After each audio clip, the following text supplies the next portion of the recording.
querida Mónica, queridas amigas y amigos, como presidente de Nueva Economía Forum tengo el placer de darles de nuevo la bienvenida al Forum Europa, la tribuna que organizamos con la colaboración de Red Eléctrica de España, Asisa y BT. Hoy tenemos el placer, el honor de recibir como ponente de esta tribuna a doña Mónica de Oriol, presidenta del Círculo de Empresarios. Le va a presentar, y también esta es una buena razón para estar contentos, el que hasta hace poco fuera presidente de la misma organización, don Claudio Boada. La tribuna es suya.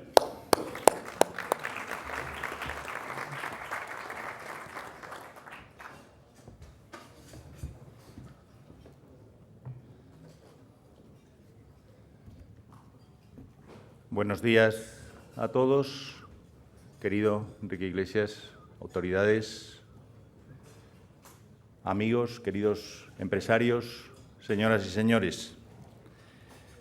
Hoy me cabe el honor y me cabe la satisfacción de presentar a Mónica de Oriol, presidente del Círculo de Empresarios. De niña, Mónica quería ser misionera, luego médico, luego arquitecto, todo vocacional, y terminó siendo economista. Estudió la carrera a distancia desde su residencia en Londres, donde se trasladó muy joven a vivir recién casada. Mónica es licenciada con sobresaliente en Ciencias Económicas y Empresariales por la Universidad Complutense de Madrid. Es además diplomada en Economía de la Unión Europea por la London School of Economics y completa un brillante currículum académico con cursos de posgrado en Gestión Empresarial y Finanzas en Harvard Business School, en el Instituto de Empresa, en ESADE y en la Cámara de Comercio de Madrid. En el ámbito profesional se inicia en la docencia, primero como becaria, luego como PNN y más tarde como profesora asociada. Fueron 13 años, nada menos, impartiendo clases de política económica y son 13 años que Mónica recuerda con especial cariño. Esa experiencia docente se refleja en la claridad de sus ideas, en su capacidad de exposición y, como podrán ustedes comprobar a continuación, en la fuerza de sus argumentos. Simultánea más tarde las clases con un trabajo en una empresa inmobiliaria familiar y 10 años después su vida personal y su vida profesional dan un giro importante. Se pone primero a los mandos de una pequeña empresa fundada por quien hoy es su marido, la fusiona con otra que adquiere y 23 años después el Seguriber inicial se convierte en el grupo Seguriber Humano que preside Mónica, siendo además su principal accionista. El grupo emplea cerca de 6.000 personas y facturará en el año 2012 150 millones de euros. Además de estas obligaciones, preside, como ustedes saben, el Círculo de Empresarios, es consejera de Indra y de OHL, preside SECOT. SECOT es Seniors Españoles para la Cooperación Técnica.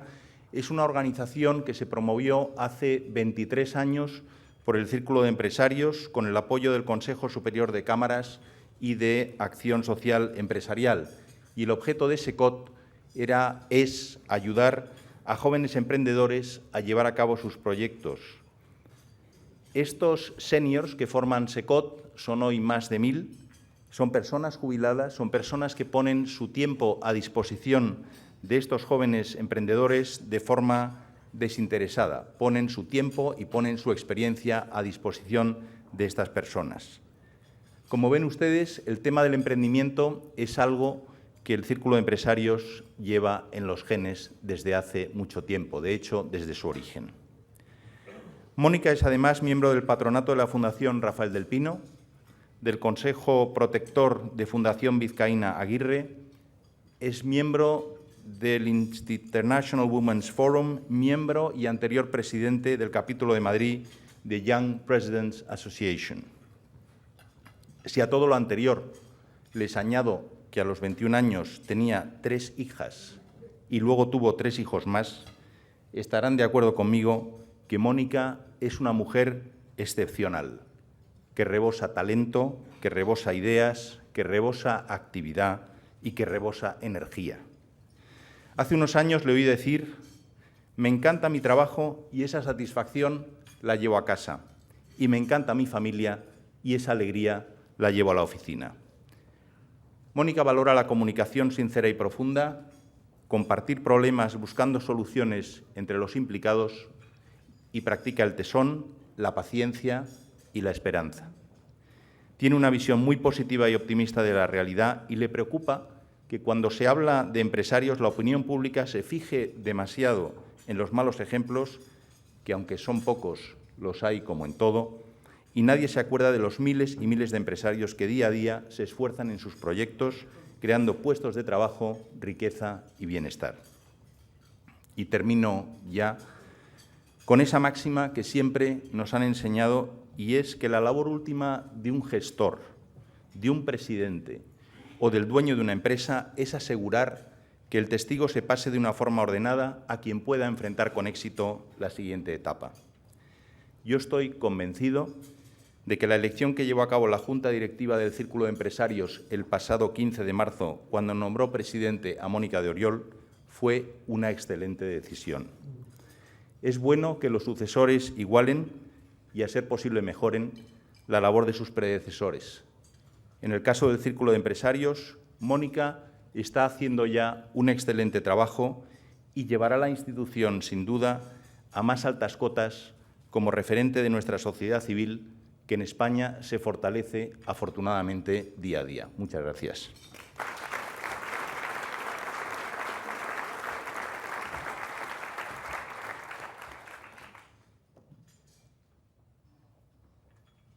Hola. Bueno, Claudio, muchísimas gracias por esa cuña publicitaria tan generosa. Es un problema cuando hablan también de uno y estoy muy intimidada, o sea que lo primero es que estoy un poco nerviosa, es que luego decepcionan, ¿no? Las expectativas, como hablamos los economistas, son lo que rigen todo, y una expectativa alta normalmente lleva a la decepción, ¿no? Como cuando las grandes películas, oye, mira tal película, tienes que ir a tal película, te lo han dicho 6 veces, vas, y bueno, hay una decepción.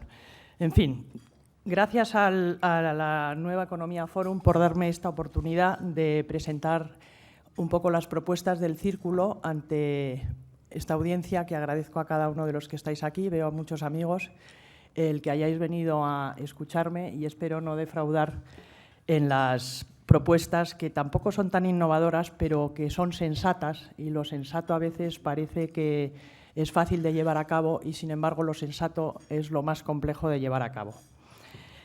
El Círculo de Empresarios, el legado que me cede Claudio con todo el equipo que Claudio mismo había nombrado y que hoy tenemos aquí presente, aparte del equipo, es un equipazo.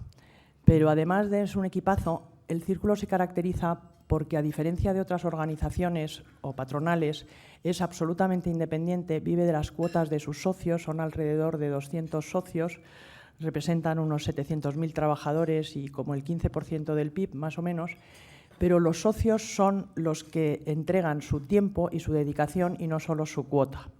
Entonces, la organización del Círculo está en que estudia la realidad económica, la realidad social del país, lo estudia desde un punto de vista académico, pero siempre con el interés del empresario por detrás y con el afán de poner en juego el valor del empresario y de la empresa como factor protagonista en la creación de riqueza. Y cuando digo que son los propios miembros del Círculo, acompañados y, por supuesto, ayudados por el staff, es que ellos son los que se implican en la elaboración de los documentos que presentamos como diagnóstico sectorial de determinadas áreas. La semana que viene presentaremos el documento de sanidad y siempre con propuestas constructivas. Es decir, el afán del Círculo es construir, pero, por supuesto, para construir muchas veces hay que identificar aquellas partes de la economía o de la estructura social o cultural del país en las que encontramos zonas manifiestamente mejorables, por no decir zonas que no nos gustan. Pero hoy vamos a hablar del vaso medio lleno y no del vaso medio vacío. Bueno.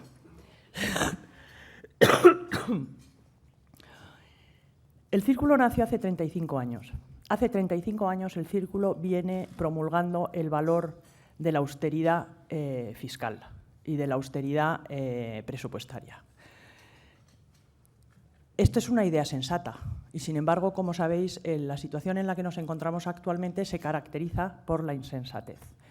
Habrá que preguntarse cómo hemos llegado a dónde hemos llegado y dónde están las responsabilidades.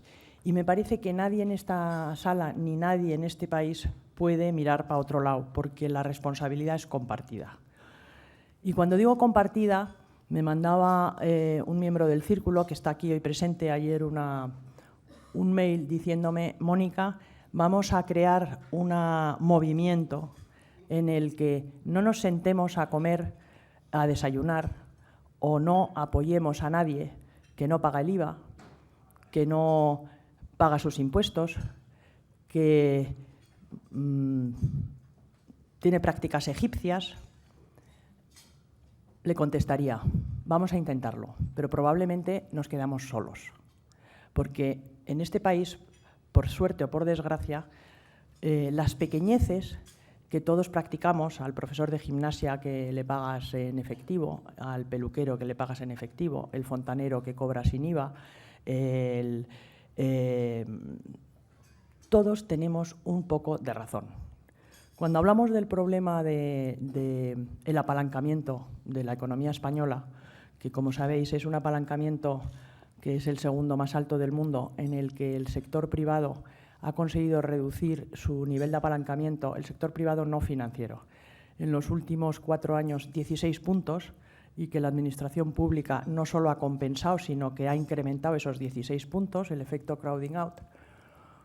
En este país, como digo, en el que estamos enormemente apalancados con un enorme problema de liquidez, y ese problema de liquidez nace más que del apalancamiento, de la credibilidad, y es un problema de confianza, de credibilidad, todos tenemos algo que hacer. Entonces, yo creo que primero saber que todos participamos de haber participado en la especulación inmobiliaria, y cuando digo todos, porque si no es tu hermano, eres tú el que compró un piso con expectativas de que subiera el valor, porque todos veíamos que las plusvalías generaban enormes beneficios a todos y pedíamos, mucha gente aceptaba créditos que luego no podía pagar, muchos bancos entregaban créditos sin hacer un análisis de riesgo.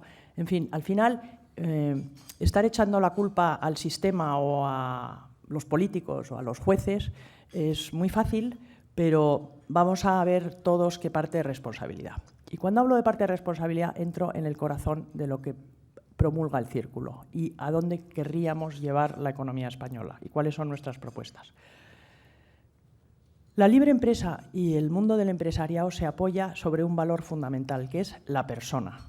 La persona que es fiable, confiable, trabajadora y sensible a los estímulos. Cuando la estructura jurídico-social, cultural de un país se olvida que el hombre responde a estímulos, se producen las situaciones como, por ejemplo, hoy estaba leyendo en el periódico, Andalucía, después de Canarias, que es un caso muy específico, es la tasa de paro más alta de toda Europa. Andalucía lleva 30 años con un sistema específico que se llama el PER. El PER en 30 años no solo no ha resuelto el problema de Andalucía, sino que ha conseguido que sea la región de España que tiene más paro. ¿Y por qué? Porque se ha olvidado que el ser humano responde a estímulos. Y si nosotros favorecemos el que el estímulo sea procíclico, en vez de contracíclico, conseguimos crear sociedades que están muy cómodas y que actúan racionalmente. Tan racionalmente como cuando pedíamos créditos que difícilmente íbamos a poder pagar, pero nos los entregaban fácilmente y pensábamos todos. Es decir, estoy hablando de Andalucía con el problema paro, PER, estímulo contraproducente, como estoy hablando de la responsabilidad de nosotros mismos cuando hemos tomado créditos que difícilmente íbamos a pagar si hubiéramos sido razonables. Hemos creado una cultura en la que los estímulos no son los adecuados. Todo lo que vamos a proponer a partir de ahora, y voy a seguir el guión porque me lo estoy saltando, Vamos a ver a dónde vamos. Todo el guión, esto ya me lo he saltado, o sea que no voy a aburriros, comprendéis que voy muy rápido. Es España como destino atractivo del mundo empresarial. Tenemos el problema del apalancamiento. El apalancamiento, por supuesto, se resuelve devolviendo las deudas, pero para devolver las deudas tenemos que generar ingresos. Por supuesto que tenemos que reducir los gastos. La Administración Pública hoy ha anunciado que va a reducir otros 30.000 millones de euros. Bueno, ese es el problema. Vamos a hablar de nosotros y de España y qué podemos hacer para generar más ingresos. En los últimos 5 años, los creadores de empleo en España han sido las pequeñas y medianas empresas y las grandes multinacionales extranjeras. Estos son los creadores de empleo. Este es el problema que tenemos en España, añadido al de la sequía financiera. ¿Cómo podemos hacer para que sigan viniendo compañías a Europa? El mundo es absolutamente global. Hoy en día hay compañías brasileñas, chilenas, colombianas, mexicanas, que están buscando su sede para entrar en Europa. Y hay compañías coreanas, francesas, inglesas, alemanas, que están buscando cómo penetrar el mercado latinoamericano y africano. ¿Qué mejor sitio que España? España tiene, por la parte buena de los excesos de la década anterior, las mejores infraestructuras ferroviarias, aeroportuarias y de carreteras. Los edificios inteligentes más avanzados o entre los más avanzados, por no ser maximalista, de toda Europa. Un sistema sanitario que es envidiado por el resto del mundo. Carísimo y, por supuesto, tendremos que hacer ajustes, pero hoy no estamos por ello. Pero la percepción y la calidad, no digo la eficiencia, pero la percepción de calidad y de prestación es de las más elevadas del mundo. Un sistema educativo dual, por supuesto, en el que hay una gran brecha entre la eficiencia y la calidad de la enseñanza entre los 3 sectores que tenemos, público, privado y concertado. 3 mejores escuelas de negocios, entre las 10 primeras del mundo. Un clima envidiable y luego tenemos a los españoles, que no creo que son muy comparables con el resto del mundo y lo digo realmente. Voy a hacer aquí un paréntesis. El otro día con la Fundación Rafael del Pino organizamos conjuntamente un acto en el que invitamos a los famosos 4 magníficos, los anglosajones periodistas. Y hicieron una presentación, la verdad es que bastante lamentable de España. Pero el redactor del Economist nos contó la siguiente anécdota. Se ha hecho una encuesta internacional en la que se compara cómo se perciben las personas a sí mismas dentro de su país como nacionales y cómo se les percibe desde el vecindario. En todos los países sale que uno se percibe mejor de lo que le percibe el vecino. Es decir, les preguntas a los italianos cómo se encuentran como italianos y dirán 8. ¿Cómo les perciben el resto de los países de la muestra? 6. La brecha es favorable a la autoestima. El caso español es exactamente el único en el que la percepción viene invertida. El español se considera peor a sí mismo que lo que le consideran el resto de los países vecinos. Es decir, nosotros nos puntuamos con un 6 cuando el resto de los países vecinos nos consideran un 8. Esa brecha negativa lo que está diciendo es que al español le falta autoestima, le falta capacidad para creer en sí mismo. Tenemos los titulares de los periódicos llenos con el caso Bankia, pero ¿y el caso Barclays? En todos lados cuecen habas, en todos lados ocurren, y no es mal de muchos consuelo de tontos. Es que lo que tenemos que tener conciencia es que el sistema y las personas funcionan por estímulos. Y cuando el estímulo es negativo, los resultados son penosos, pero cuando el estímulo no es suficiente, lo que tiene que haber es una sanción para aquellos que no se comportan de acuerdo a las reglas del sistema. Y pensar que somos igual que los demás y que eventualmente el sistema judicial será capaz de dirigir a las personas hacia el buen camino, presumiendo siempre que la primera voluntad es favorable. Volvemos al tema de la creación de empleo y el destino España. Todos esos activos que he descrito hay que acompañarlos del tejido empresarial español, porque hemos hablado de infraestructuras, de carreteras, de sanidad, de educativo. Pero ¿qué hay del tejido empresarial español? Si nosotros echamos la vista atrás, intentamos hacer un análisis histórico, no acordándonos del momento glorioso del 2007 en el que España parecía que nos comíamos el mundo, le ganábamos a Italia, a Francia en renta per cápita. Olvidémonos de ese pico y hagamos una visión panorámica hacia atrás en la que analicemos 30 años. España es el tigre europeo en todos los ratios que queramos analizar, en todos. Educación, población activa. La población activa, hago otro paréntesis, estamos con 5 millones y pico de paro, pero no hablamos de la población activa, del número de activos que hay en el país. Seguimos teniendo hoy, en el año 2012, con las tasas de paro que tenemos, 6 millones más de trabajadores que en el año 2000. Es decir, hay 6 millones más de personas que trabajan. Básicamente mujeres, que son las que se han incorporado, y esa es otra revolución silenciosa al mercado de trabajo, y los inmigrantes. El tejido empresarial. Miremos la España de los años 60. España siempre ha funcionado a golpe de enormes crisis. En el año 59, con el plan de estabilización, teníamos una sequía otra vez financiera, la balanza de pagos nos había estrangulado, se toma una gran decisión ante una situación de acantilado. Empujón para adelante y España se empieza a abrir. Las empresas españolas, que habían vivido dentro de un sistema económico absolutamente cerrado, autárquico y con muy poca competencia y además enormemente intervenidas, acordaros de los planes industriales en los que había coeficientes que se tenía que definir exactamente, le decía el regulador al empresario si podía invertir en esta industria o en aquel otra, da un paso adelante de gigante. La segunda es la entrada al mercado común. Nos seguimos abriendo. El euro, salto adelante. Nos hemos olvidado de la España. Yo hace poco veía con mi marido la película esta de Los Santos Inocentes. Os recomiendo que la veáis para que el pasado os sirva como inspiración de futuro, de transformación de país. Esa película, que todos habréis visto, pero hace muchos años, refleja la España rural de los años 60. Mucha gente dice que era caricatura, pero yo sí conocí la España rural de los años 60 porque pasaba todos los fines de semana de mi infancia en un pueblecito pequeño de Toledo donde los pastores no sabían ni leer ni escribir ninguno y vivían en chozos. Los hijos de esos pastores, alguno de ellos es ingeniero. Y eso no nos lo cuentan, pero es que para llegar a sus casas había que ir por una senda que ni siquiera los tractores llegaban. Nos hemos olvidado. Entonces, España tiene todas estas cosas que hemos dicho. ¿Qué nos hace falta para convertirnos en el destino de las inversiones con las que podamos pagar la deuda, crear empleo y ponernos a la cabeza de los países industriales como siempre hemos querido?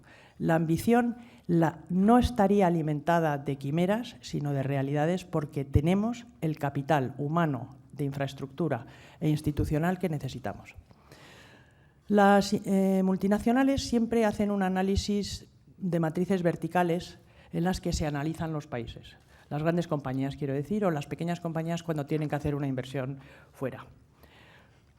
Analizan la situación jurídica, la situación fiscal, la situación de recursos humanos y el sistema judicial. Son 4 verticales. Y luego, en las horizontales, colocan países.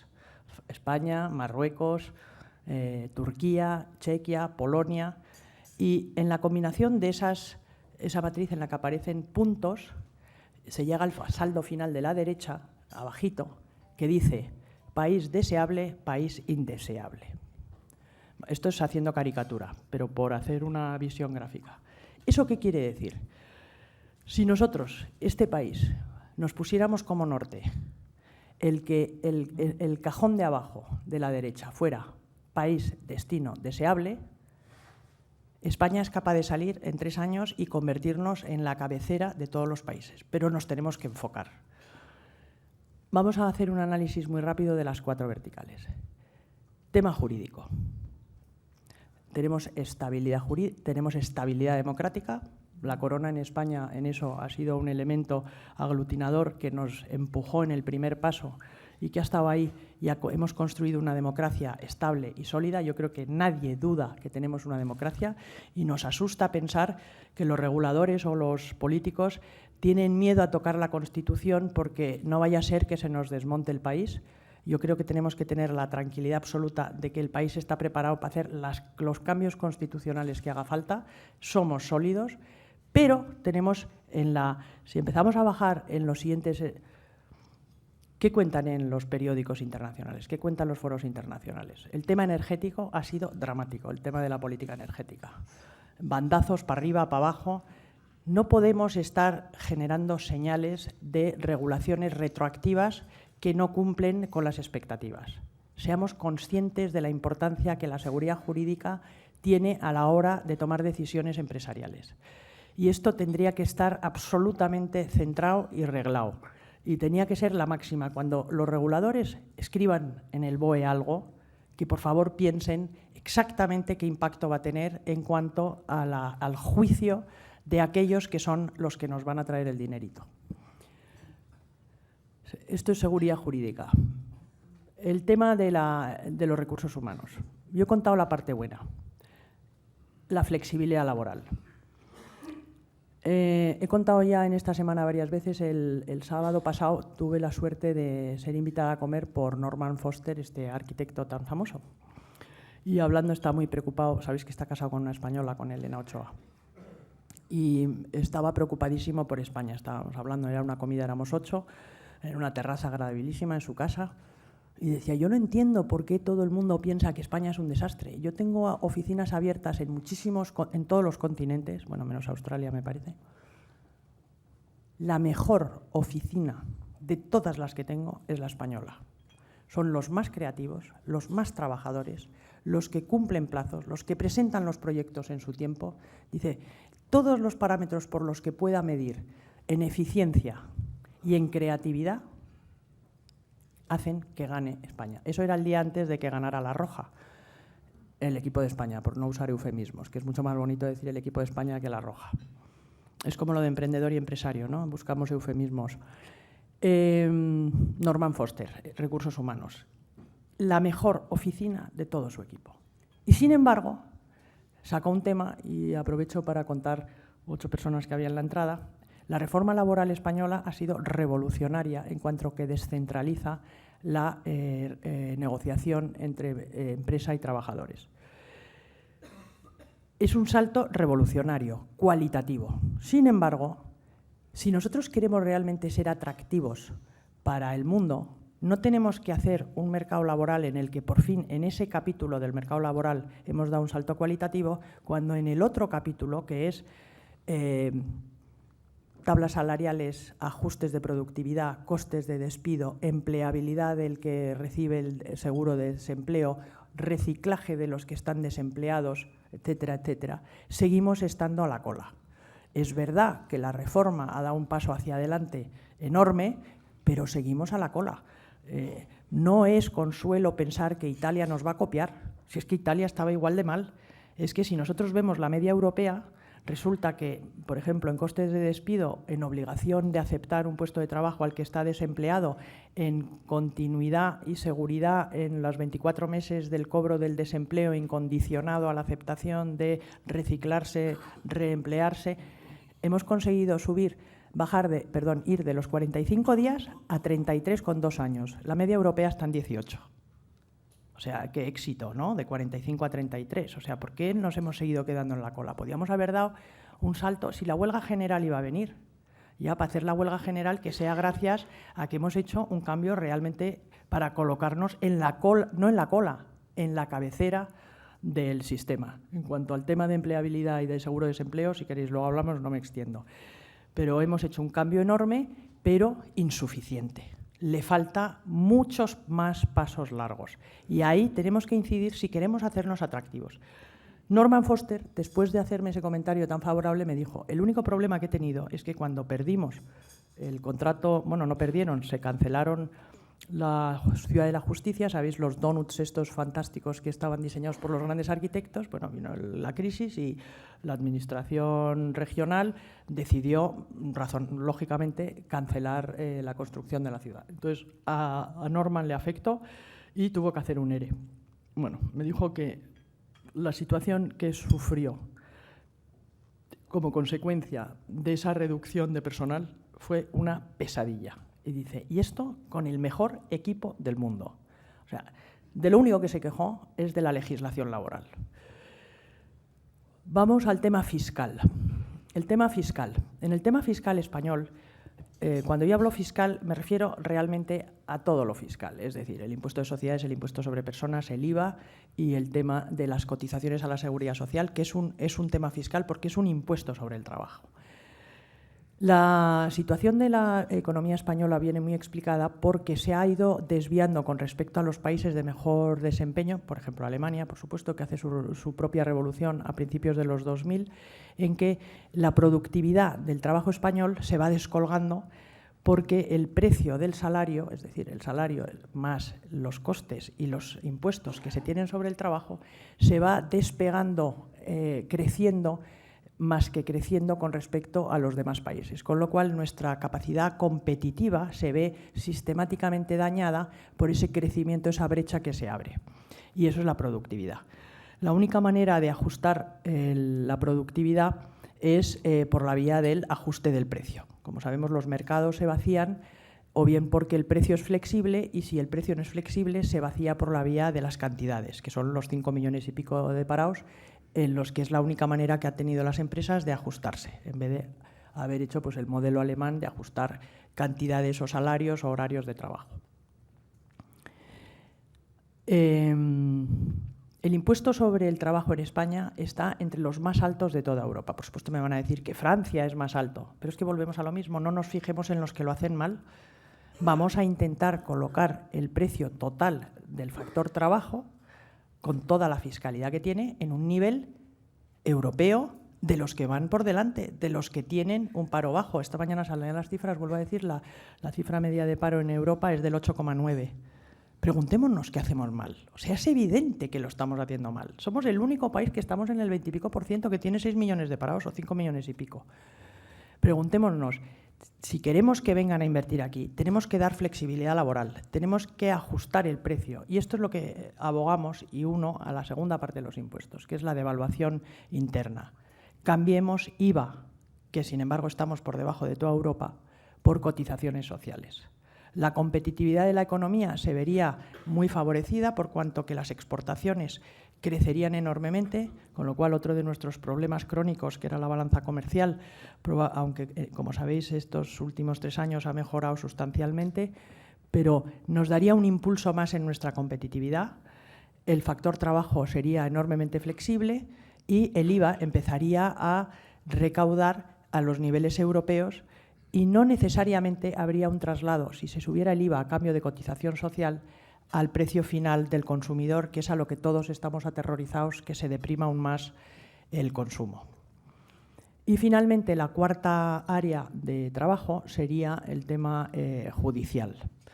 Entonces, yo creo que en España tenemos confianza en casi todas las distintas áreas judiciales, menos en la laboral, en la que, como sabéis, la mayoría no son jueces por oposición, está el famoso cuarto turno.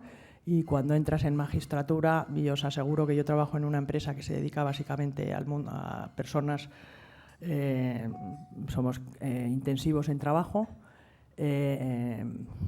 Ahora mismo hemos tenido un capítulo en el último mes de el mismo problema me parece que son 12 o 14 juzgados y exactamente el mismo tema.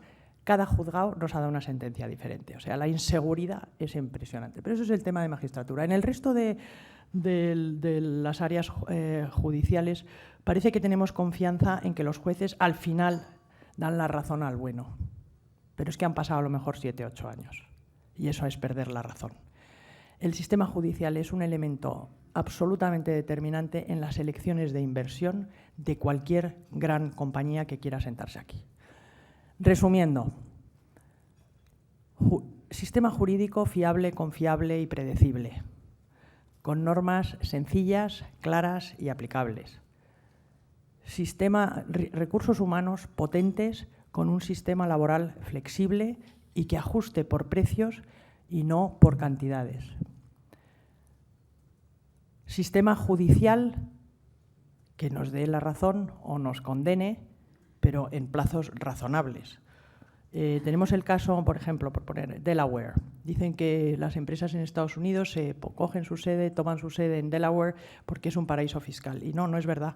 Es porque en Delaware el plazo es de 6 a 1 año y solo a instancias del particular, si el que ha puesto la denuncia o que ha pedido ayuda a los juzgados por las razones que fueren, necesita construir más pruebas, se adapta a su... Bueno, es que en España no os quiero contar, todos sois aquí conscientes del tiempo que se está... Yo creo que si tuviéramos enfocado exactamente estos 4 puntos, si el Gobierno de la Nación se pusiera a hacer los deberes para hacer España la novia perfecta para cualquier corte novio que quiera incluir, tendríamos Brasil abriendo sus sedes, que está mandando todas sus multinacionales o grandes compañías a Europa, en vez de en Londres, en Madrid. Los chilenos vendrían a Madrid. Los chinos, que están llegando a toda Europa, prefieren Madrid que París. Podríamos ser, de verdad, estratégicamente, el país de Europa que recibiera, porque tiene las infraestructuras, tiene el capital, y lo que nos hace falta es que la Administración y los propios agentes privados nos pongamos todos como un pointer camino de construir una España en la que hay seguridad jurídica superior a la media, flexibilidad laboral o régimen laboral atractivo, nivel impositivo razonable y sistema judicial que funcionara y diera tranquilidad a los españoles. Yo creo que el tejido empresarial español está deseando que esto ocurra para seguir construyendo país y generando puestos de trabajo. Desde el Círculo y todos los miembros creo que seríamos los primeros en recibir una dosis de vitaminas si nos contaran, chicos, este es el camino que vamos a seguir, y confío en que la Administración pública entienda que esa es la prioridad y que todas las medidas que se tomen, si se analizan desde la perspectiva de España, destino de empresas que quieran crear empleo y riqueza, el país, con las bondades que hemos contado, está preparado para estar entre los primeros de la Liga. Bueno, muchas gracias.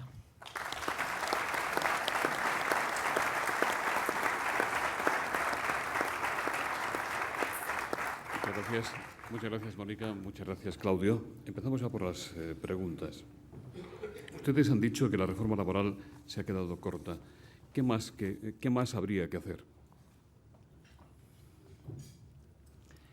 Yo creo que lo he comentado así muy rápidamente. La reforma laboral, he dicho, tiene 2 áreas, 3. La primera, que era la del tema del convenio, y entonces aprovecho, voy a hablar de mi propia experiencia y no de oídas. El sector de la seguridad es un sector, como tantísimos otros, enormemente regulado. Entonces, Seguriber, que es la empresa en la que yo he dedicado toda mi vida profesional, bueno, 24 años y sigo ahí, es a lo que me dedico, tenemos un convenio nacional que se pacta, todavía sigue. Tenemos el año de ultraactividad, que es la primera pregunta. ¿Por qué han dado un año de ultraactividad? ¿Qué necesidad había? Si lo que tenía que... Es que esta situación es de emergencia. De emergencia quiere decir 6 millones de parados o 5 millones y pico, porque ya no sabemos a qué cifras atenernos. Esto es de emergencia. Quiere decir que el sistema laboral está no enfermo, estaba más que enfermo. Bueno. A nosotros nos venían dados los salarios de los trabajadores. Estuviéramos o no de acuerdo, porque la patronal del sector, había una patronal histórica, decidía con los sindicatos del sector que se pactaba. Y el resto de compañías, perteneciéramos o no perteneciéramos a esa patronal, teníamos obligación de cumplir con los salarios que nos daban. Viene la reforma laboral y las medianas, nuestra empresa es como la 6ª más o menos del país, pero están concentrados, el 50% del sector lo tienen las 2 grandes y las tres siguientes a las dos grandes controlan el 20% y luego estamos la clase media y yo estoy como entre las grandes de la clase media. Nos dan la oportunidad de hacer un convenio de empresa. Y entonces, en aplicación de la magnífica idea de hacer un convenio de empresa, lo hacemos. Simultáneamente, la patronal con los sindicatos seguían negociando el convenio del año 2012 y firman el 2,4. Yo me siento con esta gente y les digo, pero vamos a ver, o sea, vosotros os habéis paseado a visitar a los clientes para ver qué es lo que os están pidiendo. Cuando no hay un cliente que te dice congelación y subida cero, te está pidiendo que le bajes los costes un 5%. En el sector de la seguridad, como en el de servicios auxiliares, el 85% es mano de obra directa. Y el otro 8% es mano de obra indirecta, el inspector, el supervisor, el que da formación, el que controla, el que uniforma. O sea, aquí no hay donde rascar. Yo no me puedo traer cosas más baratas de China. Tienen que ser españoles que dan servicio. Tenemos una reunión muy enfrentada a la patronal y a los sindicatos y abrimos nuestro camino. Los 6.000 trabajadores se ponen a estudiar la propuesta que les hacemos, que era congelación salarial, es decir, este año os vamos a pagar lo mismo que el año pasado, y si trabajáis hasta 80 horas más al año, que es lo que permite la ley con las horas extraordinarias, y os digo que no cumplimos el cómputo porque no estamos en las 40 semanales, vais a ganar hasta un 4% más. Es decir, os pagamos más si trabajáis más. Pero si trabajáis lo mismo que el año pasado, vais a cobrar lo mismo que el año pasado. Bueno, esta mañana había ahí una serie de señores repartiendo pasquines. Tenemos una reunión con viene a verme el jefe, el superjefazo de uno de los sindicatos, le tengo sentado en la mesa y me dice, es que no te das cuenta que lo que habéis hecho, el convenio de empresa que habéis firmado, es el principio del fin. Y le digo, sí, de tu fin, pero para mí es supervivencia. Porque si yo sigo subiendo los salarios a los trabajadores y a mí no me puedo trasladar a los clientes ese incremento salarial, es el fin para Seguriber y son 6.000 nóminas que hoy en día trabajan, cobran el día 28 y tienen sostenibilidad y continuidad en el trabajo. Han escrito a todos mis clientes importantes diciéndoles que Seguriber Humano no paga a sus trabajadores. Una carta al cliente, con lo cual os podéis imaginar la revolución interna. Esa es la revolución de la reforma laboral. Nos permiten por primera vez decidir dentro de la empresa y con nuestros trabajadores cuál es nuestro destino. A mí no me lo van a mandar a alguien que además normalmente mandan, y perdón, a jurídicos que no están hablando con el cliente. ¿Qué le falta a la reforma laboral? El tema del absentismo. ¿Por qué tengo que esperar al 20%? ¿Qué le falta a la reforma laboral? El tema de los despidos. Ya tenemos ejemplos de lo que está ocurriendo en Cataluña en que se va a judicializar, porque por la parte formal, por la vía informal, por la formación de los jueces, no se ha hecho nada. ¿Qué falta en la reforma laboral? Que las personas cuando no acepten un trabajo, de verdad, pierdan su derecho de desempleo. Que cuando un minero se cierre la mina, no se le dé una pensión vitalicia, sino que se le dé una oportunidad, porque ese minero, igual que cada uno de los que estamos aquí, responde a estímulos y es perfectamente capaz de transformarse en camionero, en alicatador o en ir a la universidad o ir a hacer formación profesional y darle un tiempo para que se recicle. Esto de las pensiones vitalicias para los sectores críticos y políticamente sensibles es un drenaje al Estado que está en contra de los estímulos naturales que hacen que las personas se pongan a trabajar en vez de a descansar.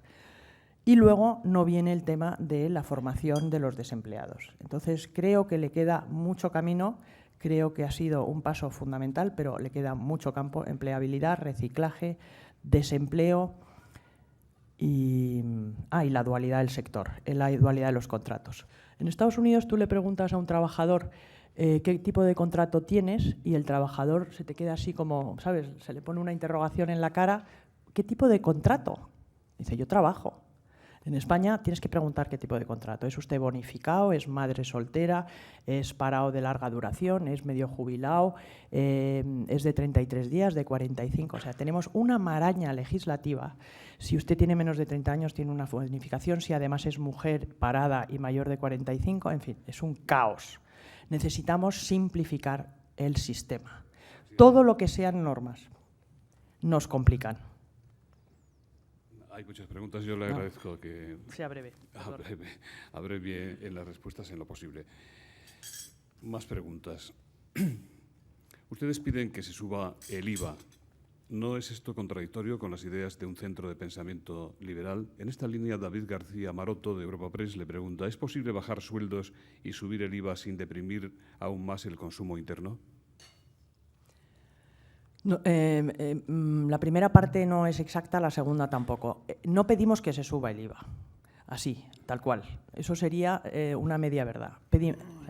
España tiene que resolver y cumplir con lo que se ha comprometido ante los mercados internacionales y Europa en particular, de que va a ajustar su déficit público. Para ajustar su déficit público a las cifras prometidas, y tenemos que ganar credibilidad, y para ello tienen que cumplir con lo que han comprometido, tienen que incrementar sus ingresos o tienen que reducir sus gastos. Puesto que el déficit público no está controlado, las cifras de la semana pasada, que son públicas, lo demuestran, hay que de alguna manera generar algún tipo de solución. En España el IVA medio es más bajo que la Unión Europea y además tenemos exenciones, tenemos 3 tipos de IVA, cosa que tampoco ocurre en todos los países europeos, y ahí hay muchísimo margen para cambiar la composición del IVA, es decir, subir IVAs en algunos sectores que han sido protegidos a cambio de bajar cotizaciones a la Seguridad Social. Entonces, no es bajar los sueldos, es bajar el coste total de la masa laboral, que es la suma de salario y el impuesto sobre el trabajo, que es las cotizaciones a la Seguridad Social. Sobre el efecto de un eventual incremento del IVA en el consumo. Sí, efectivamente, por las cantidades que se incrementen sobre el IVA se convierten en reducción de cotizaciones salariales. Yo creo que en casi todos los sectores, menos en los que son intensivos en capital, en todos los sectores sensibles, que son turismo, servicios, es en lo que está centrada la economía española, el propio empresario sería capaz de absorber esa subida de IVA porque sus costes laborales habrían bajado, y además hay 2 efectos adicionales, que es tu capacidad de exportación se incrementa en el momento que cae tu carga laboral, con lo cual a muy corto plazo habría un efecto favorable a la competitividad internacional, y por otro lado, uno de los grandes ingresos que tiene la economía española es el turismo, y al turismo se estaría dejando más dinero por vía de IVA que se favorecería a las arcas del Estado. Sandra León, de Es Radio, dice: el presidente de la COE dijo ayer que Rajoy tendría que tomar medidas dolorosas. ¿Comparte usted esta afirmación? ¿Qué medidas considera imprescindibles? Yo creo que no es muy innovador decir lo que sale en todos los periódicos, que ha dicho el Fondo Monetario, el Banco Central. No podemos seguir pagando incrementos si no tenemos dinero. Entonces, el otro día teníamos una comida y hay alguien aquí presente que estaba el otro día, y yo decía, es que se tienen que congelar las pensiones y tenemos que seguir recortando en la masa salarial de las administraciones públicas. Y es que ya nos han reducido el salario en las administraciones públicas y los pensionistas siguen con muchísimos pensionistas siguen teniendo pensiones muy bajas. ¿Podemos seguir pagando más pensiones o incrementos de pensiones? En la administración pública efectivamente había bajadas salariales, pero todos los que tenían trabajo siguen teniéndolo, y los ajustes se han producido en el sector privado. Los 5 millones de parados no proceden de la administración pública. Ellos han sufrido una rebaja, pero tienen trabajo y lo tienen por muchos años. Y el sector privado es el que ha ajustado, no es que ha reducido los salarios, es que ha tenido que despedir a gente. Esa es la gente que tiene un problema. Le preguntan también qué opina usted de la imputación de don Rodrigo Rato y de otros consejeros y directivos de Bankia por parte de la Audiencia Nacional. No sé más que lo que leo en los periódicos, y los periódicos no creo que conocen el fondo del asunto, con lo cual yo creo que lo mejor es esperar y confiar, como decíamos, al sistema judicial que nos cuente qué hay y qué no hay. No conozco, no he podido entrar en la caja de los datos de Bankia para poder tener una opinión. Espero que nos lo cuenten los jueces, que son profesionales del tema. ¿Cree usted que el Banco Central Europeo debería emitir eurobonos para ayudar a la financiación de algunos países como España? No hemos hablado nada de la Unión Europea y hemos hablado de qué teníamos que hacer en España, porque vamos a pensar qué podemos hacer nosotros. Pero el tema de la Unión Europea nos supera y lo que tenemos es que, y ahí estamos de acuerdo con el Gobierno claramente, en que la política a seguir es la de la unión fiscal y la unión monetaria completa, incluyendo la unión financiera. El diseño del euro, y lo dijeron muchísimos académicos en su momento, es erróneo de partida. Se crea una moneda común, pero el Banco Central Europeo no actuaba como Banco Central Europeo, como entendemos que es un banco central, que además de emitir moneda es quien es el prestatario, el prestamista de última instancia, es el que regula el sistema financiero, es el que evalúa y controla los bancos. Entonces teníamos ahí un diseño con muchísimas zonas con déficits de función, y hemos encontrado lo que hemos encontrado, es decir, una Unión Europea que tiene una Unión Monetaria, perdón, que tiene un euro que favorece a unos países y desfavorece a otros. Si hacemos el análisis de los tipos de interés en los años desde el 2000 al 2010, veremos que en España hemos tenido casi 6 años consecutivos de intereses negativos. Intereses negativos son procíclicos. En un país que tenía, pues, la fiesta que hemos tenido todos estos años y encima el tipo de interés es negativa, como que es más barato pedir créditos que pagar al contado. En Alemania, que estaban en situación muy crítica, les favorecía tener intereses muy bajos. Esto es lo que ha ocurrido en Europa. La responsabilidad es compartida. A Alemania le ha venido muy bien intereses muy bajos y a España le ha venido muy mal, y no teníamos política fiscal compartida ni teníamos un sistema anticíclico, una herramienta anticíclica en el este. Si a unos les ha favorecido y a otros les ha perjudicado, cuando Alemania estaba peor que está España ahora en tema de déficit público, deuda pública, y no nos olvidemos que Alemania ahora nos cuenta lo bien que lo hace, pero es gracias a las grandes transformaciones que hizo y que ha cosechado la señora Merkel, no cabe duda, y que es por donde tenemos que ir. Pero cuando Alemania estaba fatal, España cumplía con el déficit público, cumplía con la deuda pública, estábamos en el entorno del 30 y pico %, que éramos el mejor performance de Europa. La mutualización de la deuda es consecuencia de la toma de conciencia de que Europa es una. Si no mutualizamos por lo menos parte de la deuda, es muy difícil que nadie piense que el euro tiene continuidad. Hay muchas propuestas, hay una que es la mixta, que es a partir de los criterios Maastricht, el 60% de la deuda se mutualice y hasta el 60% sea propia. Esto es, y recupero el argumento original del estímulo, el gran problema es el moral hazard, que es un poco el sentido de la responsabilidad de las personas, que cuando las consecuencias de sus actos son suyas, actúa responsablemente, cuando las consecuencias de sus actos se mutualizan, se reparten, con lo cual el beneficio queda en uno y el coste es repartido entre muchos. Esto es el miedo que tienen con la mutualización de la deuda.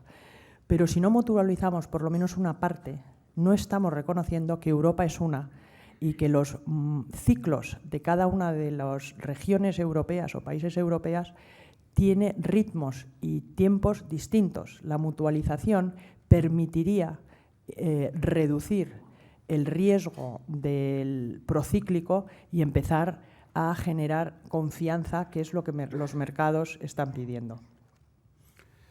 ¿Qué ha hecho mal, en su opinión, el Gobierno hasta la fecha, o qué es lo que debería hacer mejor? ¿No cree que hay excesivo ruido y contradicciones entre los muchos portavoces del Gobierno, del Partido Popular, de las autoridades europeas, de Almunia entre ellas, etcétera?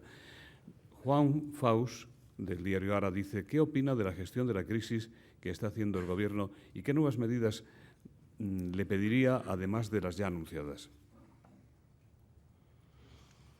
Hombre, yo pediría más ritmo, es decir, es verdad que en los 6 meses que llevan en el Gobierno han hecho más que el Gobierno anterior en 8 o 7 años, que prácticamente no hicieron nada, o lo que hicieron mejor que no lo hubieran hecho.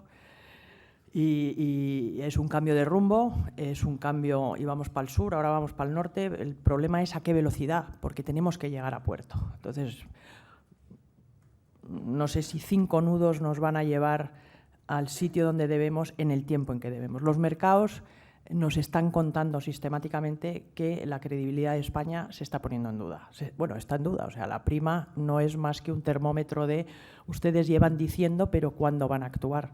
Se han hecho muchas cosas, faltan muchísimas. Entonces, ritmo, velocidad e intensidad. Por volver al tema de la reforma laboral o el tema fiscal, en la reforma laboral se han dado pasos importantes, hay muchísimos más que dar. Le falta una segunda reforma. En el tema fiscal, la subida del IRPF que se produce al principio no nos parece que fuera una medida adecuada porque lo único que ha hecho es deprimir, como salieron los datos ayer, el consumo. Porque las familias han encontrado, el nivel de ahorro en España ha caído aún más, el consumo y el ahorro. Nosotros hubiéramos preferido una subida del IVA y no una subida del IRPF, y mucho menos el ajuste que hubo en todo el tema de la imposición sobre empresas en cuanto a las deducciones y amortizaciones de fondo de comercio y deducciones del nivel de apalancamiento, que eran medidas que son razonables pero muy inoportunas y que han hecho un daño enorme a las empresas que son las que crean empleo. Y luego lo del retrasar el presupuesto y esperar a las elecciones andaluzas, yo creo que los mercados lo han castigado enormemente porque es como pensar que en el gobierno predominaba más una razón política que una razón de Estado. Cuando estamos en una situación tan crítica como la que estamos, y no nos olvidemos que estamos en una situación de emergencia, no puedes estar pensando. La prima de riesgo cuando el gobierno llega es la prima de riesgo hoy es muchísimo más alta. Y esto te está diciendo que el mercado le dio una oportunidad al gobierno y le parece que le queda mucho por hacer. Javier Millán, de la agencia EFE, le pregunta de dónde puede recortar el gobierno 30.000 millones. ¿En qué cree que está pensando Rajoy cuando anuncia estos recortes? No puedo saber qué piensa Rajoy, ojalá lo supiera o pudiéramos influir. Yo creo que básicamente el recorte tiene que venir por la vía de… Hay cientos… Vamos a ver, en Canadá, en los años 90, que tenían un problema feroz, y además es un Estado federal como España, y por eso cojo el ejemplo canadiense. ¿España es un Estado federal? Regional, con enorme autonomía. En muchísimos casos el nivel de transferencias en España es el más alto de Europa, más alto que el de Alemania y muy parecido al de… En España tenemos un problema de eufemismos, como decimos.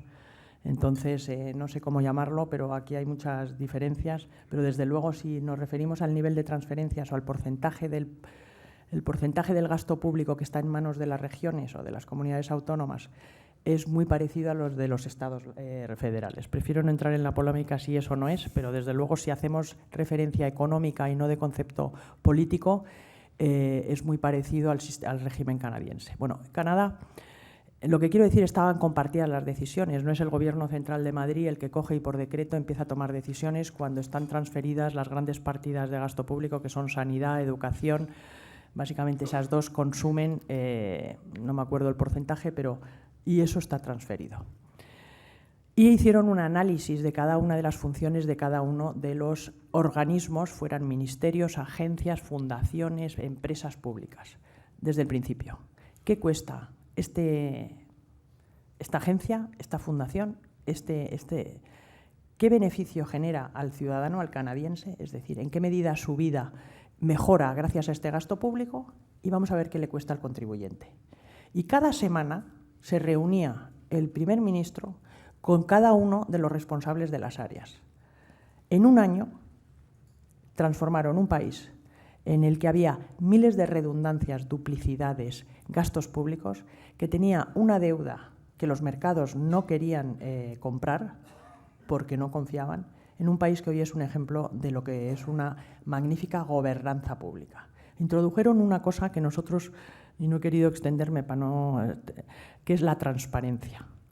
Coste de la agencia, coste de la empresa pública, coste del ministerio, coste de un colegio público, coste de un hospital público, coste de un hospital privado, coste de un colegio privado, coste de la prestación de los hoteles privados contra paradores nacionales. No tengo nada, creo que es una magnífica empresa, pero vamos a ver qué cuesta, qué recursos consume y qué da a cambio al ciudadano. Eso es lo que tenemos que hacer en España, un análisis uno por uno. Y hay muchísimos caladeros de ahorro. Una cama, Valencia. En Valencia, que no es ejemplo de administración eficiente por parte de la administración pública, como sabemos. Sin embargo, la sanidad se empezó a privatizar hace bastantes años. El coste, el ciudadano valenciano que va al hospital no es consciente si cuando va al hospital está siendo gestionado por una empresa privada o por una empresa pública, es decir, si es privado o es público. El grado de satisfacción en ambos es equivalente. El coste de una cama es un 30% del coste de una cama en el público. ¿Eso es eficiente? ¿Por qué seguimos gastándonos en lo público más que en lo privado si lo privado ha demostrado que es más eficiente? Los escaladeros de ahorro son enormes. Análisis uno por uno de si tiene sentido la cantidad de cosas que dice el Estado que hace por nosotros y que se podrían suprimir. No ha abordado usted con la claridad y la contundencia que le caracterizan la necesaria reforma del Estado, de las autonomías y de las corporaciones locales. ¿No le parece vital? El círculo, como decíamos, viene generando documentos. Hicimos un documento en la época de Claudio fantástico sobre las administraciones públicas, en las que hacemos un diagnóstico y un tratamiento. El tema de las administraciones públicas y del trato del modelo de Estado es una cosa que no se arregla por Real Decreto, y ahora vamos a ver qué podemos hacer de aquí a septiembre, que es cuando parece que nos han dado el límite. No podemos arreglar el modelo de Estado ni las administraciones públicas de aquí a septiembre. Solo podemos aplicar Real Decretos, y eso es actuar sobre aquello en lo que el Gobierno central, que tiene un mandato clarísimo y una mayoría absoluta, que tiene el respaldo del 90% de los españoles. Por supuesto, siempre va a haber 1 millón que salen a la calle, pero si siguen contando con la mayoría absoluta que tienen. Entonces, el recorte de la administración o del rediseño de la administración no es una cosa de hoy, es una cosa de profundidad. Lo que hoy sí se puede hacer es recortar todo aquello que no es personal estatutario y todo aquello que son empresas. En el año 2012, hagamos un análisis de lo que ha crecido, porque tenemos 3 millones y pico de personas que son pagadas por los contribuyentes en el Estado. En el 2002 vivíamos tan mal y teníamos 800.000 menos. También le preguntan, Presidenta, ¿qué opina usted de la amnistía fiscal? Me parece que hoy salía un artículo en el periódico diciendo que había algún problema, ¿no?, de enfrentamiento dentro de Hacienda entre los inspectores y los políticos. El Círculo presentó el año pasado un libro marrón sobre la economía sumergida, y es verdad que en España la economía sumergida es enorme, pero una amnistía fiscal es penalizar a los que hemos cumplido sistemáticamente con la regulación. Yo creo que la economía sumergida no se resuelve por vía de amnistías fiscales, porque en el fondo volvemos al tema del estímulo. Si yo premio al que hace trampas y castigo al que no las hace, estamos generando estímulos contraproducentes en la economía. Volvemos a las personas actúan racionalmente. Lo que hay que preguntarse es por qué hay tanta economía sumergida. El otro día comentábamos la licencia express. Es mucho más fácil funcionar como fontanero sin chiringuito, porque claro, abrir un pequeño local para arreglar cosas de fontanería, te puedes pasar 6 meses negociando licencias. Mucho más fácil hacerlo sin licencia. Eso es la economía sumergida. Si sistemáticamente ponemos barreras a la iniciativa privada desde el incipiente inicio de una actividad emprendedora, estamos matando la actividad emprendedora, y la actividad emprendedora se sumerge, y la economía sumergida es la que genera dinero negro, y el dinero negro luego hay que aflorarlo.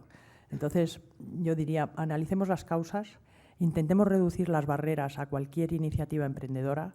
La licencia express de la que nos hablan, me parece un error enorme que la hayan limitado a 300 metros. O sea, ¿por qué 300 metros? ¿Qué pasa? ¿Que por encima de 350 presume usted que no voy a cumplir con la normativa vigente? Si yo he hecho una declaración responsable y no la cumplo, venga usted luego a inspeccionarme y me dice qué tengo que hacer, pero no me castigue en pasar 6 meses esperando a que me diga el funcionario, y esto es verídico. Mi yerno es emprendedor, monta un negocio hace hoteles muy baratos, de estos de ciudad, con una marca muy modernos, ¿no? Todo típico jovencito. Bueno, pero va por el 6.º hotel. Le han tenido parada una licencia porque al funcionario al que le llegó el diseño de, los planos, era, oye, no me gusta dónde has puesto el mueble de recepción. El tamaño del colchón no es el adecuado. Esto un hotelero. Yo he tenido un local pagando durante 9 meses, esperando a que vinieran a inspeccionar si había cumplido con toda la normativa vigente. Y no he podido ir a llevar gente, porque si metía gente antes de que me dieran la licencia, me cerraban la empresa. Este tipo de cosas generan en las grandes empresas impotencia y rabia, pero en los pequeños emprendedores lo que genera es economía sumergida. Ataquemos las causas. Empecemos a pensar que las personas, cuando tienen iniciativas, si no les pones tantas barreras, según el ranking del Banco Mundial, en apertura de negocios, estamos en el puesto 145, detrás de República del Congo. ¿Debería salir Grecia del euro? ¿Piensa que los acuerdos de la última cumbre europea ayudarán a retomar la senda de la recuperación? ¿Cree que podremos evitar la intervención de la Troika? Todo esto junto. Un miembro del círculo, en una discusión que teníamos en el despacho sobre el documento que presentamos la semana pasada en relación al euro, decía, si la Unión Europea decía, esto es como si un vagón descarrila. Europa tiene que ser consciente que si se cae Grecia, cae España, cae Italia, la locomotora, que es alemana, también descarrila. Los trenes van por un carril. Si descarrila un solo vagón, descarrilan todos. O sea, sería tal catástrofe, démonos cuenta que España está endeudada en euros. Y lo que están diciendo los mercados cuando desconfían de nosotros es que si se rompe el euro, nuestra deuda es en euros y nuestros ingresos en moneda local. La brecha es tan enorme que la siguiente es un default. Si descarrila Grecia, es decir, si Grecia se sale del euro, tiene un impacto sobre todo el tren, sobre todas las locomotoras. Hay que evitar a toda costa que Grecia salga del euro, porque, como digo, esto de los defaults, dicen, no, qué fácil, hacemos un default, España ya lo hizo en el 19, ha hecho unos cuantos defaults. Hacer un default significa que nuestra deuda está en... Nuestro problema, que es la financiación y la liquidez, se agravaría de tal manera que si ya hemos perdido en esta crisis más de 400.000 empresas, no quiero pensar lo que pasaría si se nos cierran definitivamente los mercados, porque el ahorro nacional es insuficiente e incapaz de alimentar la maquinaria empresarial y el tejido empresarial, y eso significaría más paro.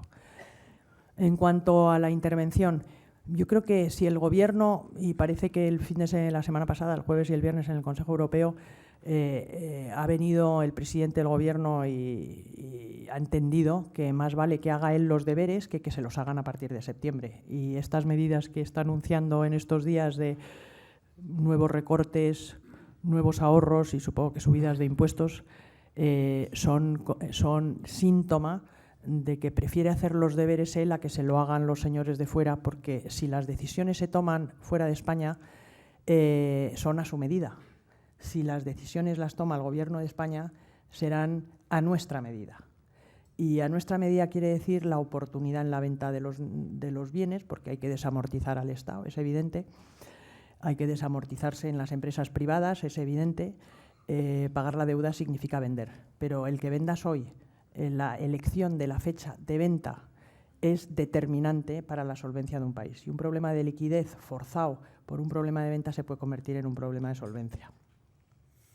El paro bajó en junio y le preguntan si lo valora usted como un cambio de tendencia o solo como consecuencia del alta de empleados domésticos y de que, como los españoles, a pesar de todo, no renunciamos a las vacaciones, las empresas de hostelería y turismo aprovisionan empleados para un corto tiempo. ¿Cuándo se recuperará la economía española? Ya entiendo yo que le traslado preguntas complejas, pero bueno, usted es muy desenvuelta. No soy mago ni sé predecir el futuro, pero en la medida que hagamos los ajustes rápidos, los efectos llegarán antes. Es decir, mientras antes empecemos el camino, antes tendremos resultados. No puedo decirlo porque eso no depende de las medidas que se tomen. En la medida que lo que hablábamos, recuperemos el discurso. El discurso es empezar a convertir a España en un destino de inversiones.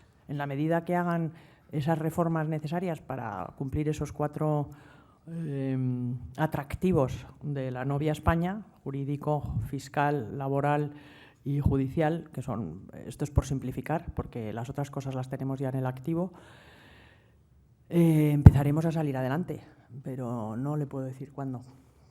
Ojalá muy pronto. Desde Intereconomía, Ana Llorens le pregunta, la COE quiere que las prestaciones por desempleo vayan ligadas obligatoriamente a la formación. ¿Debe tocarse también la duración y la cuantía de esas prestaciones? ¿Cómo lo haría usted? Bueno, yo miraría a Europa a ver qué hacen los demás y efectivamente hemos hecho un estudio y hay muchos por ahí, todos sois, yo creo que los habréis leído, en lo que el seguro de desempleo español es el más generoso de la Unión Europea y la pregunta es, ¿nos lo podemos permitir? Vuelvo a la cuestión, la premisa, la sensatez. ¿El seguro de desempleo en España favorece la búsqueda activa de empleo al desempleado o le anima a consumir todo su desempleo y solo empieza una búsqueda activa cuando se acerca la fecha de caducidad de su derecho? Y la respuesta es que claramente en España el seguro de desempleo no es un estímulo a buscar empleo, sino que se ha entendido como una renta del trabajo en el que, como yo me he pasado tantos años trabajando y cotizando, pues ahora tengo derecho a 18, 20 o 24 meses.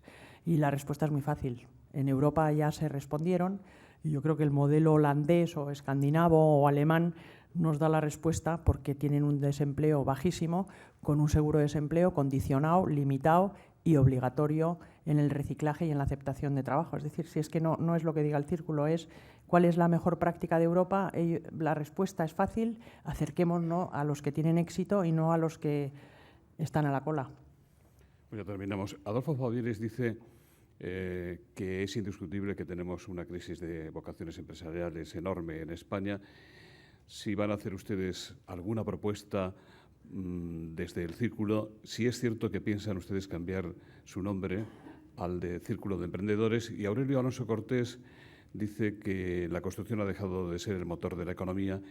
¿Y cuál cree usted que puede ser el sector o el modelo económico motor de España en el futuro?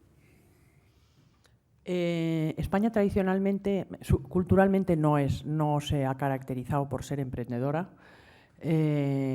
Económicamente emprendedora, creo que el siglo XVI español nos cuenta la cantidad de emprendedores que se fueron a las Américas, a las Filipinas y teníamos misioneros por todos, o sea que espíritu emprendedor ha habido. Es verdad que hemos tenido una sequía de 300 años y eran los reyes los que creaban las empresas y luego el Estado o el INI, pero no cabe duda que ahora mismo hay una cosa que se llama el GEM, que es como un termómetro del espíritu emprendedor, y en España las generaciones nuevas no tienen nada que ver con la historia de España. Ese es uno de los grandes activos que tenemos. La gente joven en España es global, cosmopolita, tiene una formación que no ha tenido ninguna generación precedente, hablan idiomas y son emprendedores. En el Círculo hemos acogido a distintos grupos de emprendedores y tenemos un proyecto ambiciosísimo de convertirnos en un centro de acogimiento de muchas actividades, muchos centros, universidades, grupos independientes que han salido, que es el reflejo, es una España dinámica y tenemos una vocación de poner una plataforma en la que se concentren y puedan ser una sola voz y de alguna manera aglutinar a movimientos dispersos. Confiamos en que el Gobierno, que se está retrasando enormemente y por eso hablábamos del ritmo, sea capaz de haber recogido las propuestas que han hecho distintos grupos. El propio Círculo ha hecho 2 documentos sobre el mundo, sobre los emprendedores que se han publicado y son accesibles a todos los que quieran acceder a él, solo hay que ir a la web y descargárselos con propuestas clarísimas en las que proponemos un poco lo que yo he comentado alto a nivel anteriormente, que es haga usted fácil al emprendedor el que inicie su actividad. Y no solamente no le ponga pegas, sino échele una mano. Échele una mano en reducción de barreras. Hay varios grupos de emprendedores que ya están conectados con nosotros, que han ido a presidencia y han presentado sus documentos y lo que estamos es como, oiga, ¿van a hacer algo? Estamos esperando la ley de emprendedores. ¿El cambio de nombre del Círculo? No, creo que tenemos 35 años, aquí está, hay algún presidente anterior, creo que estamos orgullosísimos de nuestro nombre y lo que sí podemos es convertirnos en Cuando decimos el círculo de emprendedores es creemos un círculo en el que caben los emprendedores, que el círculo de empresarios no sea solo el círculo en el que están empresas consolidadas, sino en esta nueva dinámica de que tenemos muchísimos jóvenes emprendedores en España que van convirtiendo su pequeño emprendeduría en empresa, y por eso a mí me parece que es una pena pensar que tenemos que borrar el nombre de empresa y de empresario, porque tenemos en España empresarios que son orgullo nacional, y no solo el 1 o 2 que todos tenemos en mente, sino cientos de empresarios invisibles que están trabajando día a día, que han hecho que, por ejemplo, la balanza comercial española nos arroje el que España, en los últimos 3 años, en los que el comercio mundial se ha reducido, no solamente no ha perdido cuota de mercado, sino que España ha ganado cuota de mercado. Alemania ha perdido cuota de mercado. Y esto es un dato. Esos son miles de empresarios españoles que trabajan todos los días, que han empezado a exportar y que nadie conoce, porque de lo que se habla en los titulares de periódicos, y aquí hay mucha prensa y me encantaría que tomaran esa responsabilidad, solo se habla de los que lo hacen mal, que por supuesto hay gente que lo hace mal, pero hay miles de otros que están cumpliendo las normas, creando empleo, exportando, y que nadie habla de ellos. El Círculo de Empresarios tiene que ser portavoz, es portavoz, ha sido portavoz de ese mundo, y estamos ahora en un proyecto de incorporar a jóvenes empresarios, emprendedores que se transforman en empresarios porque hacen de su empresa un proyecto a más largo plazo, y que seamos el círculo en el que también los emprendedores caben. Presidenta, ¿se ha acabado aquella imagen que pudo tener el Círculo de Empresarios al principio de su historia o en alguna parte, por ejemplo, coincidiendo con los gobiernos de Felipe González, de que el Círculo era la contrapatronal, la contraparte de la COE? Yo creo que el Círculo nunca se ha parecido a la patronal porque su vocación es muy diferente. El Círculo siempre se ha financiado con cargo a las cuotas de sus miembros. Ha sido siempre un think tank, un centro de pensamiento en el que se hacía análisis, diagnóstico y propuestas de tratamiento. La COE o las patronales yo creo que han defendido lo que tenían que defender, son agentes sociales, tienen su papel y su organización, dependen en muy gran medida de dineros públicos, porque tienen una función que incluso la Constitución les reconoce. Entonces creo que son caminos paralelos. Hay muchos puntos de encuentro, por supuesto, porque muchas veces nuestros agentes son los mismos, pero la vocación de uno y otro son tan diferentes que no creo que se le pueda confundir al Círculo de Empresarios como patronal. Para eso está la patronal. Creo que no me ha contestado, pero bueno, lo vamos a dejar. En nombre de Red Eléctrica de España, Asisa IBT, el presidente de esta compañía en nuestro país, va a despedir el acto. Muchas gracias. Como ha dicho José Luis, en nombre de los patrocinadores, gracias Claudio y Mónica. Yo creo que el Círculo de Empresarios, como habéis dicho al final, tiene como gran virtud el no estar financiado por ningún ente público, y creo que cualquier entidad que favorezca la evolución positiva de nuestro país, que se autogestione y financie, es un gran orgullo para todos nosotros. Gracias y mucha suerte, Mónica, en este periodo que vas a liderar el Círculo. Muchas gracias.